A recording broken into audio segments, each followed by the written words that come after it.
Shalom friends, welcome to Daf Reactions Nazir 3. Hair. It is way more than just protein filaments that grow out of our heads. It carries so much cultural, symbolic, and personal meaning. Sometimes we make hair choices in moments of existential transformation, like doing a dramatic new haircut after a bad breakup to signal that you are entering your hot villain era. The new tractate we just started is all about Nazirites, people who take a special kind of vow that includes not cutting their hair, also not drinking wine, or becoming ritually impure by proximity to an unalive person. So I'm sorry, if you are interested in hanging out in a cemetery while rocking an undercut and sipping Chardonnay, this may not be the lifestyle for you. Taking a Nazirite vow is considered very serious and should be clearly articulated. I don't know if you've noticed this though, but people don't always speak in full sentences, so occasionally we have to look at the context to know, is this a vow? In yesterday's daf, we had a Mishnah that said, if somebody says, I will be beautiful, that means he wants to become a Nazirite.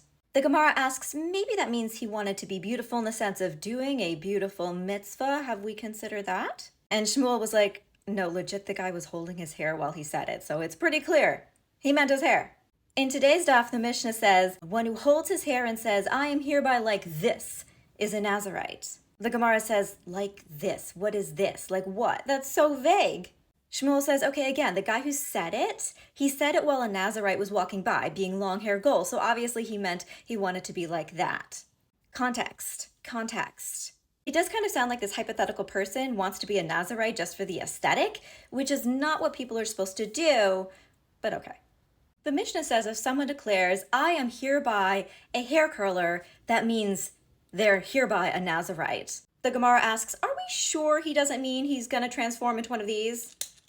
Click to the anecdotes. A maid of the house of Rabbi Yehuda Hanasi said to a man with long hair, how long are you going to curl your hair? So the word that's being used clearly references growing hair, like he's been popping that biotin. We get a lot more discussion about certain verses and words that are explained as referring to growing hair.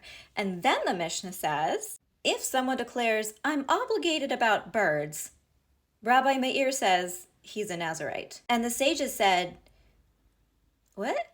At this moment, our favorite bromantical duo, Reish Lakish and Rabbi Yochanan, enter the chat. Reish Lakish says, well, the bird thing. Maybe it's because the two things are juxtaposed in a verse together. Until his hair was grown like griffin vulture feathers and his nails like bird's claws. Extrapolate from that, birds are synonymous with growing hair. Rabbi Yochanan said, it is absolutely adorable that you think that, but it is a bit of a stretch. Legit, nobody thinks that birds mean hair just because they're in the same verse, except you. Maybe Rabbi Meir was talking about bird offerings that a Nazirite might have to bring.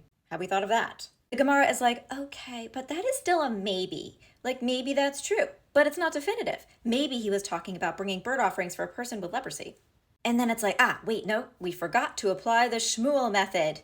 What was the clarifying clue? The guy was looking at a Nazirite walking past when he said that thing about the birds. So basically, my takeaway from this stuff is that when in doubt, if your friend has just vowed to become a Nazirite or is making some random comment, put your head on swivel. Who is in your immediate vicinity? If you spot somebody loitering nearby with a glorious head of hair and a high ponytail that Ariana Grande would envy, the odds are he's serving up some Nazirite inspo realness, and yeah, your friend wants to join the club. Or just wants to go bird watching.